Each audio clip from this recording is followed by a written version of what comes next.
Good afternoon. Thank you, Dr. Noon, for being with us here today. I have several questions to ask you.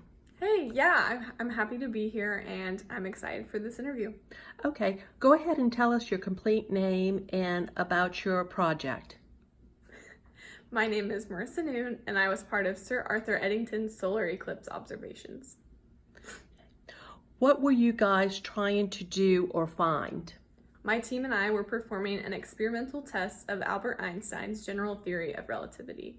We were trying to see if his theory was accurate and ultimately if either Einstein or Newton was right in their terms of measuring gravity and how it all worked. Very good. Where did this project or experiment occur? So the experiment occurred on May 29th, 1919 in Principe, West Africa, a few short months after the ending of World War I, so around that time. Okay. What other significant events were happening around the world at that time? Wow, okay, let's see. So May 27th, 2 days prior to the eclipse, the first transatlantic flight ends. So the US Navy, their flying boat takes about 11 days for the transatlantic path. On May 31st, an NC-4 aircraft commanded by A.C. Reed completes the first crossing of the Atlantic. And sometime in early June, I think around June 4th, the US Congress passes the 19th Amendment, which is the women's suffrage bill. So that gives women the right to vote. Wow, several events happening at that time, I see. Mm-hmm. Okay. Who else was involved in the project?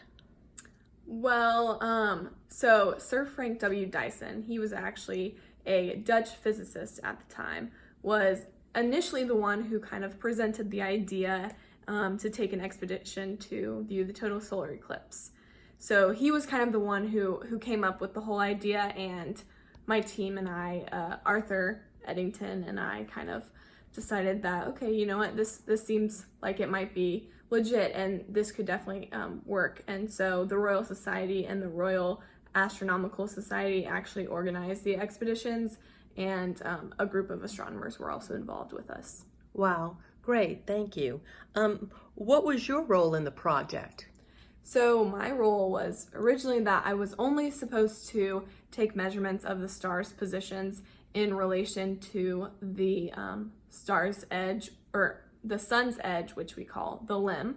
But then I ended up also taking some pictures of the eclipse and the stars surrounding it. And I actually had 6 minutes to take pictures because that's how long the eclipse actually lasted. Wow, that's quite a length of time. Yeah, it's actually one of the longest ever recorded. Oh, so. Interesting. What impact did your project have on the physics community?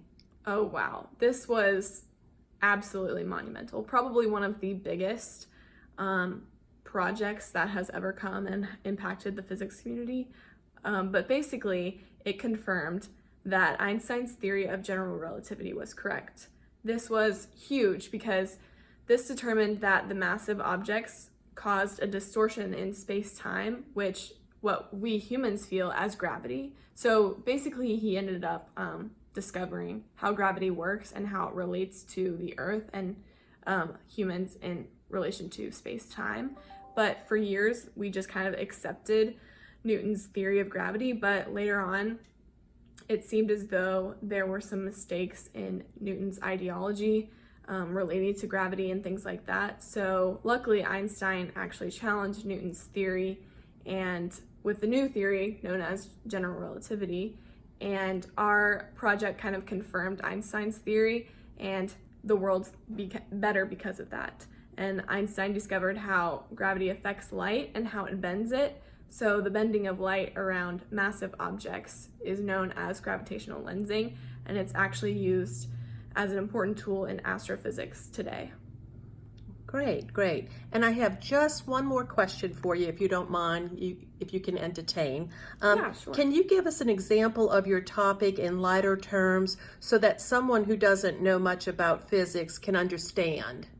Oh, yes, of course. So, for example, Imagine a pretty soft mattress, and we put a bowling ball on the mattress.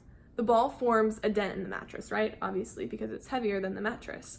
Now, we're gonna set a marble on the mattress, and we hope that it will roll past the deep well that's caused by the bowling ball. However, this marble will actually end up moving in a curve around the well, and so speed is actually an important factor here as well.